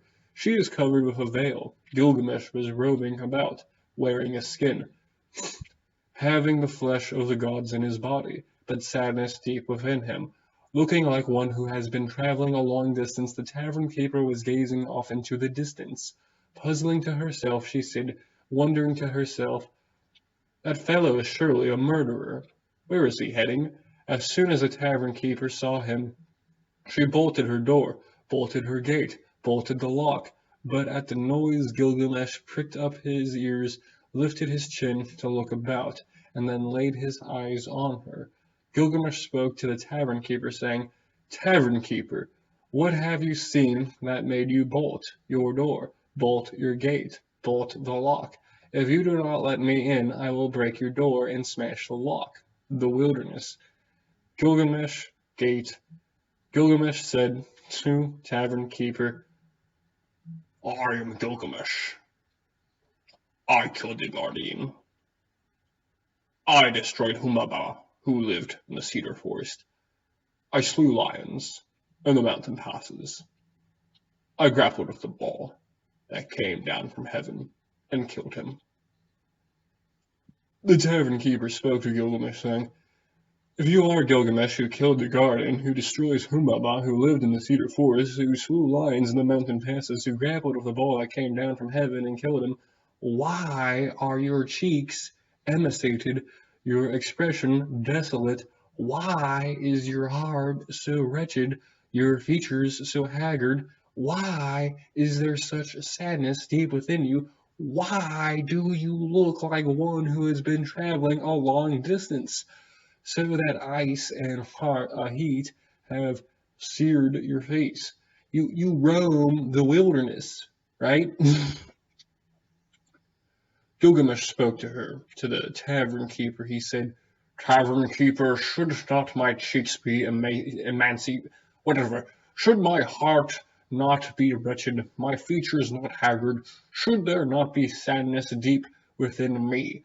Should I not look like one who has been traveling a long distance? Tavern keeper, should not my cheeks be emancipated? Should my heart not be wretched, my features not haggard? Should there not be sadness deep within me? Should I not look like one who has been traveling a long distance? And should ice and heat not have seared my face? Should I not roam the wilderness? My friend, the wild ass who chased the wild donkey panther of the wilderness. Enkidu the wild ass who chased the wild donkey panther of the wilderness. He joined together and went up into the mountain. He grappled with and killed the ball of heaven. We destroyed Humbaba, who lived in the cedar forest. We slew lions in the mountain passes. My friend, whom I loved deeply, who went through every hardship with me, Enkidu, whom I loved deeply, who went through every hardship with me. The fate of mankind was overtaken. The fate of mankind was overtaken him 6 days and 7 nights. I mourned him and would not allow him to be buried until a maggot fell out of his nose. I was terrified of his appearance. I began to fear death, and so roamed the wilderness. The issue of my friend oppresses me, so I have been roaming along trails through the wilderness. The issue of Enkidu, my friend, oppresses me, so I have been roaming along the roads through the wilderness. How can I stay silent? How can one be still? My friend whom I have loved has turned to clay. Am I not like him? Will I lie down never to get up again? Gilgamesh spoke to the tavern keeper, saying, So now, tavern keeper, what is the way of the Utana? What are its markers? Give them to me. Give me the markers. It is, if not possible, I will cross the sea. If not, I will roam through the wilderness. The tavern keeper spoke to Gilgamesh, saying, There has never been, Gilgamesh, any passage whatever. There has never been any since the days of you who crossed the sea. The only one who crosses the sea is Valen Shamash, except for him who can cross. The crossing is difficult. It is ways of treacherous, and in between the waters of death that buried approaches, and even if Gilgamesh you should cross the sea, when you reach the waters of death, what would you do? Gilgamesh, over there is Urushabai, the ferryman of Utisashasapintim.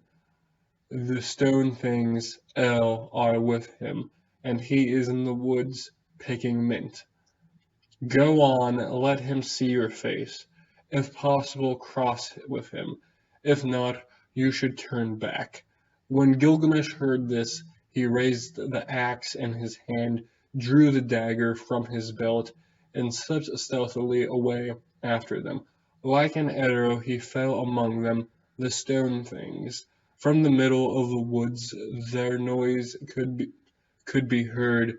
Urushabai the sharp-eyed saw. When he heard the axe, he ran toward it. He struck his head. Gilgamesh, he clapped his hands, his chest, while the stone things the boat. Waters of death, broad sea, in the waters of death to the river, the boat on the shore. Gilgamesh spoke to Urushabai, the ferryman. You, Urushabai, spoke to Gilgamesh, saying, Why are your cheeks emancipated or emaciated, your expression desolate? Why is your heart so wretched, your features so haggard? Why is there such sadness deep within you? Why do you look like the one who has been traveling a long distance, so that ice and heat have seared your face? Why you roam the wilderness? Gilgamesh spoke to Urushabai, saying, Urushabai, should not my cheeks be emaciated, my expression desolate? Should my heart not be wretched, my features not haggard? Should there not be sadness deep within me? Should I not look like one who has been traveling a long distance? And should ice and heat not have seared my face? Should I not roam the wilderness? My friend should chase the wild asses in the mountain, the panther of the wilderness. Enkidu, my friend, who chased wild asses in the mountain, the panther of the wilderness. We joined together and went up into the mountain. We grappled with one, killed the bull of heaven. We destroyed the Humaba who dwelled in the cedar forest. We slew lions in the mountain passes, my friend, whom I love deeply, who went through every hardship with me. Enkidu, my friend, whom I love deeply, who went through every hardship with me. The fate of mankind has overtaken him. 6 days and 7 nights I mourned over him, and would not allow him to be buried until a maggot fell out of his nose. I was terrified by his appearance, and I began to fear death. So roam the wilderness. The issue of my friend oppresses me, so I have been roaming long trails through the wilderness. The issue of Enkidu, my friend, oppresses me, so I have been roaming the long roads of the wilderness. How can I stay silent? How can I be still? My friend whom I love has turned to clay, and can do my friend whom I have loved that has turned to clay. Am I not like him? Will I lie down, never to get up again? Gilgamesh spoke to Urshabai, saying, Now, Urshabai, what is the way to Utisashastam? What are its markers? Give them to me. Give me the markers. If possible, it will cross the sea. If not, I will roam through the wilderness. Urshabai spoke to Gilgamesh, saying, It is your hands, Gilgamesh, that prevent the crossing. You have smashed the stone things. You have pulled out their retaining ropes. The stone things have been smashed, their retaining ropes pulled out. Gilgamesh takes the axe in your hand. Go down into the woods and cut down 300 hunting poles, and each 60 cubits in length. Strip them, attach caps, and bring them to the boat. When Gilgamesh heard this, he took up the axe in his hand and drew the dagger from his belt and went down into the woods and cut 300 hunting poles, each 60 cubits in length. He stripped them and attached caps and brought them to the boat. Gilgamesh and Urshanabai bearded the boat. Gilgamesh launched the Magalu boat, and they sailed away. By the third day they had traveled a stretch of a mouth and a half, and Urushabai arrived at the waters of death. Urushabai, Gilgamesh, hold back, Gilgamesh, and take up hunting roll. Put your hand must not pass over the waters of death. Take a second, Gilgamesh, a third and a fourth pole. Take a fifth, Gilgamesh, a sixth and a seventh pole. Take an eighth, Gilgamesh, a ninth and a 10th pole. Take an 11th, Gilgamesh, and a 12th pole. In twice 60 rods, Gilgamesh had used up the hunting poles. Then he loosened his waist cloth, for Gilgamesh strapped off his garment and held it on the mast with his arms. Utashashbin was gazing off into the distance, puzzling to himself. He said, wondering to himself, why are the stone things of the boat smashed to pieces? Why are the stone things of the boat smashed into pieces? And why is someone who's not master of sailing on it? And why is someone who is not master sailing on it? The one who is coming is not a man of mine. I keep looking, but none. I keep looking, but none. I keep looking. Lines are missing here. Utilitarianism said, Gilgamesh, why are your cheeks emaciated, your expression desolate? Why is your heart so wretched, your features so haggard? Why is there such sadness deep within you? Why do you look like one who has been traveling a long distance, so that ice and heat have seared your face? You roam the wilderness, Gilgamesh spoke to Upanishadam, saying, Should not my cheeks be emaciated, my expression desolate? Should my heart not be wretched, my features not haggard? Should there not be sadness deep within me? Should I not look like one who has been traveling a long distance, and should ice and heat not have seared my face? Should I not roam the wilderness? My friend who has chased his wild asses in the mountain, the panther of the wilderness. And could do my friend who chased wild asses in the mountain, the panther of the wilderness. We joined together and we went up into the mountain. We grappled with and killed the ball of heaven. We destroyed Humaba and dwelt in the cedar forest. We slew lions in the mountain's passes.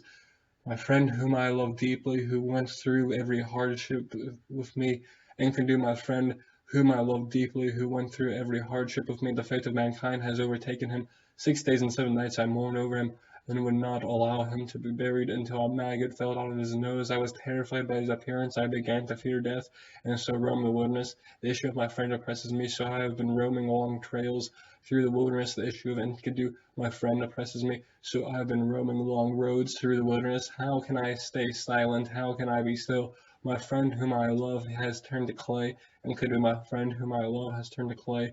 Am I not like him? Will I lie down, never to get up again? Gilgamesh spoke to Utnapishtim, saying, That is why I must go on to see Utnapishtim, whom they called far away. I went circling through all the mountains. I traversed treacherous mountains and crossed all the sea. That is why sweet sleep has not mellowed my face. Through the sleepless striving I am strained. My muscles are filled with pain. I had not yet reached the tavern keeper's area before my clothing gave out. I killed bear, hyena, lion, panther, tiger, stag, red stag, and beast of wilderness. I ate their meat and wrapped their skins around me. The gate of grief must be bolted shut, sealed with pitch and bitumen.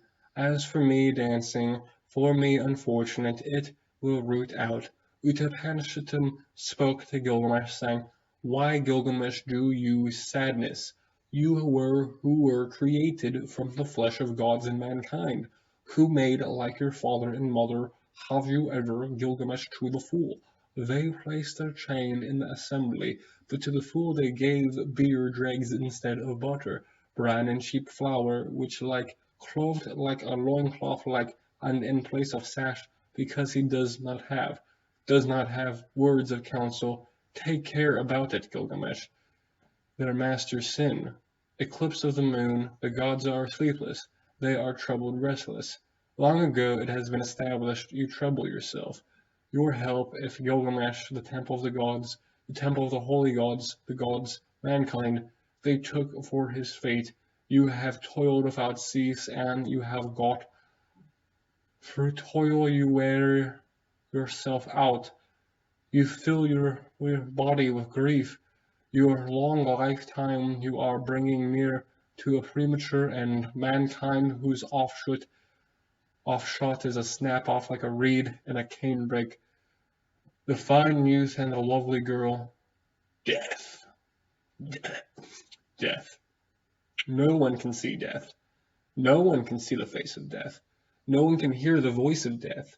Yet there is savage death that snaps off mankind. For how long do we build a household? For how long do we seal a document? For how long do brothers share the inheritance? For how long is there to be jealousy in the land? For how long the river risen and brought the overflowing waters, so that dragonflies drift down the river? The face that could gaze upon the face of the sun has never existed ever. How alike are the sleeping and the dead. The image of death cannot be depicted. Yes, you are a human being, a man, after Enlil had pronounced the blessing, the Anunnaki, the great gods assembled, and Mahamamatum, she who forms a destiny, determined destiny with them. They established death and life, but they did not make known the days of death. Tablet 11, the story of the flood. Gilgamesh spoke to Utnapishtim the far away. I have been looking at you, but your appearance is not strange. You are like me. You yourself are not different. You are like me. My mind has resolved to fight with you, but instead my arm lies useless over you. Tell me, how is it that you stand in the assembly of the gods and have found life? Uttarahasatam spoke to Gilgamesh, saying, I will reveal to you, Gilgamesh, a thing that is hidden, a secret of the gods I will tell you, a Shirapakak, a city that you shall surely know, situated on the banks of the Euphrates. That city was very old, and there were gods inside it. The hearts of the great gods moved them to inflict the flood. Their father Anu uttered the oath of secrecy. Valent Enlil was the advisor. Ninurta was the chamberlain. Engadgi was the minister of canals. Ea, the clever prince, was under oath with them, so he repeated their talk to the reed house. Reed house, reed house, wall, wall, O man of Shepharabakak, son of Ubaratu, to tear down the house and build a boat, abandon wealth and seek living beings, spear possessions and keep alive living beings. Make all living beings go up into the boat which you are to build. Its dimensions must measure equal to each other. Its length must correspond to its width. Roof it over like the Apsu. I understand and spoke to my lord Ea. My lord, thus is the command which you have uttered, I will heed and will do. But what shall I answer the city, the populace, and the elders? Ea spoke, commanding me to his servant. Well, then this is what you must say to them. It appears that Enlil is rejecting me, so I cannot reside in your city nor set foot on Enlil's earth. I will go down to Apsu to live with my lord Ea, and I will upon you he will rain down abundance, a profusion of fowl and myriad fishes. He will bring you a harvest of wealth. In the morning he will let loaves of bread shower down in the living rain of wheat. Just as dawn began to glow, the land assembled around me. The carpenter carried his hatchet, the reed worker carried his flattering stone, the men, the child carried the pitch, the weak brought whatever else was needed. On the fifth day I laid out her exterior. It was a field in area. Its walls were each 10 times 12 cubits in height. The sides of the top were of equal length, 10 times its cubit each. I laid out its interior structure and drew a picture of it.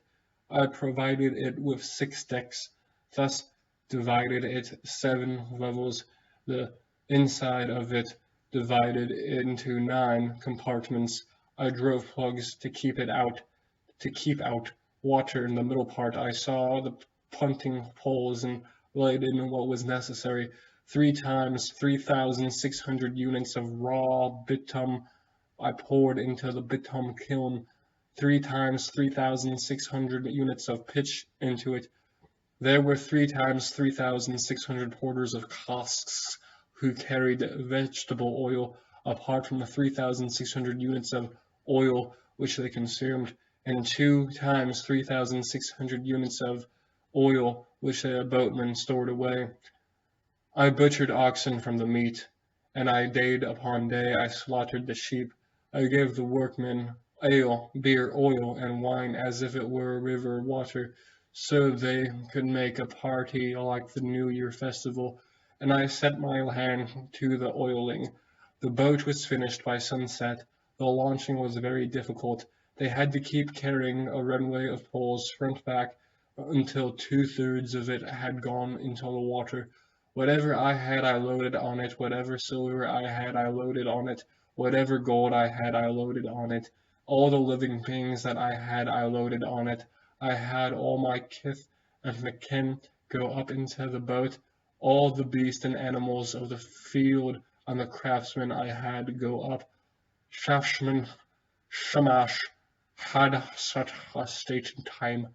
In the morning I will let loaves of bread shower down, and in the evening a rain of wheat. Go inside the boat, seal the entry. That stated time had arrived. In the morning he let loaves of bread shower down. In the evening a rain of wheat. I watched the appearance of the reader. The reader was frightful to behold. I went into the boat and sealed the entry. For the caulking of boat to Perzaramari, the boatmen I gave palace, together with its contents, just as dawn began to glow. There arose from the horizon a black cloud. Adab rumbled inside of it. Before him went Shalot and Hanesh, heralds going over mountain and land. Aragal hauled out the mooring poles. Forth went Ninurata and made of the dikes overflow. The Anunnaki lifted up their torches, setting the land ablaze with their flare. Stunned shock over Adad's deed overtook the heavens and turned to the blackness all that had been light. The land shattered like a pot, old days like the south wind blew, blowing fast, submerging the mountain in water, overwhelming the people like an attack. No one could see his fellow. They could not recognize each other in the torrent. The gods were frightened by the flood, and retreated and ascended to the heaven of Anu. The gods were cowering like dogs crouching by the outer wall. Ishtar shrieked like a woman in childbirth. The sweet-voiced mistress of gods wailed, "The olden days have alas turned to clay, because I said even things in the assembly of gods. Because I said evil things in the assembly of gods. But how could I say evil things in the assembly of gods, ordering a catastrophe to destroy my people? No sooner have I given birth to my dear people than they fill the sea like so many fish. The gods, those of Anunnaki, were weeping with her. The gods humbly sat weeping, sobbing with grief, their lips burning, parched with thirst. 6 days and 7 nights came, the wind with flood, the storm flattering the land. When the seventh day arrived, the storm was pounding, the flood was a war, struggling with itself like a woman writhing in labor. The sea calmed, fell still, and whirlwind and flood stooped up, and I looked around all day long. Quiet had set in, and all the human beings had turned to clay. The terrain was as flat as a roof, and I opened a vent and fresh air. Daylight fell upon the sides of my nose. I fell to my knees and sat weeping, tears streaming down the side of my nose. I looked around the coastlines for the expanse of the sea, and at the 12 leagues there were emerged a region of land on Mount Nimush. The boat lodged firm. Mount Nimush held the boat, allowing no sway. One day and a second Mount Nimush held the boat, allowing no sway. A third day, fourth Mount Nimush held the boat, allowing no sway. A fifth day, a sixth Mount Nimush held the boat, allowing no sway. When the seventh day arrived, I sent forth a dove and released it. The dove went off, but came back to me. No perch was visible, so it circled back to me. I sent forth a swallow and released it. The swallow went off, but came back to me. No perch was visible, so it encircled back to me. I sent forth a raven and released it. The raven went off and saw the water slither back. It eats, it scratches, it bobs, but does not circle back to me. Then I sent out everything in all directions and sacrificed a sheep. I offered incense in the front of the mountain Zerat. 7 and 7 cult vessels I put in place, and in the fire underneath or into the bowls I poured reeds and cedar and myrtle. The gods smelled the savor, the gods smelled the sweet savor, and collected like the flies over a sheep sacrifice. Just then Bella arrived. She lifted up the large flies, beads, and with Anu had made for his enjoyment. You gods are as surely as I shall not forget this lapis lazuli around my neck. May I mindful of these days and never forget them. The gods may come to the incense offering, but Enlil may not come to the incense offering, because without considering he brought about the flood, and consigned my people to annihilation. Just then Enlil arrived, he saw the boat, became furious, and he was filled with rage at the Iggy gods. Where did a little being escape? No man has survived the annihilation. Ninurta spoke to valiant Enlil, saying, who else but Ea could devise such a thing? It's Ea who knows every machination. La spoke to valiant Enlil, saying, it is yours, O valiant one, who is the sage of gods. How and how could you bring about the flood without consideration? Charge the violation of the violator, charge the offense of the offender, but the compassionate lest mankind be cut off. Be patient lest they be killed. Instead of your bringing on the flood, would that a lion had appeared to diminish the people. Instead of your bringing on the flood, would that a wolf had appeared to diminish the people. Instead of your bringing on the flood, would that famine had occurred to slay the land. Instead of your bringing on the flood, would that pestilent era had appeared to ravage the land. It was not I who revealed the secrets of the great gods. I only had made a dream near appear to Artrahasis, and thus he had heard the secret of the gods. Now then, the deliberation should be about him. Enlil went up inside the boat, and grasping my hand made me go up. He had my wife go up and kneel by my side. He touched our forehead, and standing between us blessed us. Previously Utnapishtim was a human being, but now Utnapishtim and his wife became like us, the gods. Let Utnapishtim reside far away at the mouth of the rivers. They took us far away and settled us at the mouth of the rivers. Now then, who will convene the gods on your behalf, that you may find the life that you are seeking? Wait, you must not lie down for 6 days and 7 nights. Soon as he sat down, with his head between his legs, sleep like a fog blew upon him. Utnapishtim said to his wife, look there, the man, the youth who wanted eternal life, sleep like a fog blew over him. His wife said to Utnapishtim the far away, touch him like the man awakened. Let him return safely by the way he came. Let him return to his land by the gate through which he left. Utnapishtim said to his wife, mankind is deceptive, and will deceive you. Come, bake loaves for him, and keep setting them by his head, and draw on the wall each day that he lay down. She baked his loaves, and placed them by his head, and marked on the wall of the day that he lay down. The first loaf was desiccated, the second stale, and the third moist, the fourth turned white.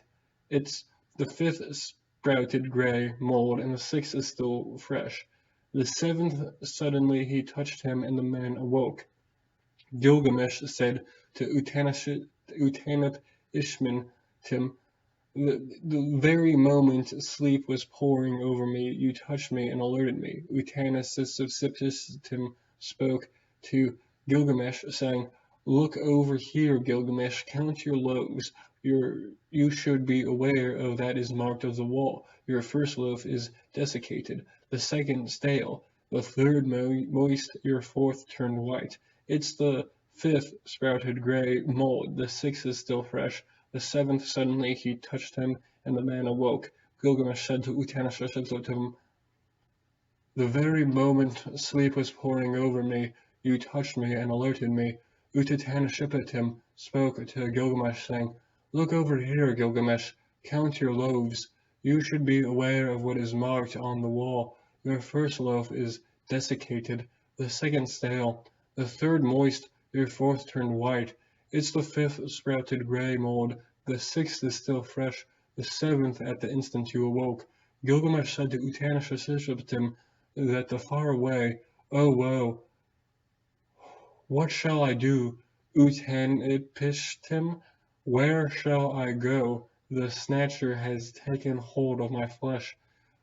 In my bedroom death dwells, and wherever I set foot there too is death. Home empty-handed, Utanishapiptim said to Urashanahabi, the ferryman, "May the harbor reject you, may the ferry landing reject you, may you who used to walk its shores be denied its shores. The man in front of whom you walk matted hair chains his body. Animal skins have ruined his beautiful skin. Take him away, Ushanapabi, bring him to the washing place. Let him wash his matted hair in the water like Elu. Let him cast away his animal skin and let the sea carry it off. Let his body be moistened with fine oil. Let the wrap around his head be made new. Let him wear royal robes worthy of him until he goes off to its city, until he sets off on his way. Let his royal robe not become spotted. Let it be perfectly new. Urashashanabi took him away and brought him to the washing place. He washed his matted hair with water like Elu, and cast off the animal skin, and the sea carried its O. He moistened his body with fine oil, and made a new wrap for his head. He put on a royal robe worthy of him, until he went away to his city, until he set off his way. His royal robe remained unspotted, it was perfectly clean. Gilgamesh and Urashanabi bearded the boat. They cast off the Magalu boat and sailed away. The wife of Utanashashapam, the faraway, said to him, Gilgamesh came here exhausted and worn out. What can you give him so that he can return to his land with honor? Then Gilgamesh raised a punting pole and drew the boat to shore. Utanashatipanim spoke to Gilgamesh, saying, Gilgamesh, you can here exhausted and worn. What can I give you so you can return to your land? I will disclose to you a thing that is hidden, Gilgamesh. Ah, I will tell you, there is a plant like a box thorn, whose thorns will prick your hand like a rose. If your hands reach that plant, you will become a young man again. Hearing this, Gilgamesh opened a conduit to the Apsu and attached heavy stones to his feet. They dragged him down to the Apsu. They pulled him. He took the plant, though it pricked his hand, and cut the heavy stones from his feet. The letting of waves threw him over onto its shores, letting the waves through onto his shores. Gilgamesh spoke to Urushabi, the ferryman, saying, Urashanabi, this plant is a plant against decay, by which a man can attain his survival.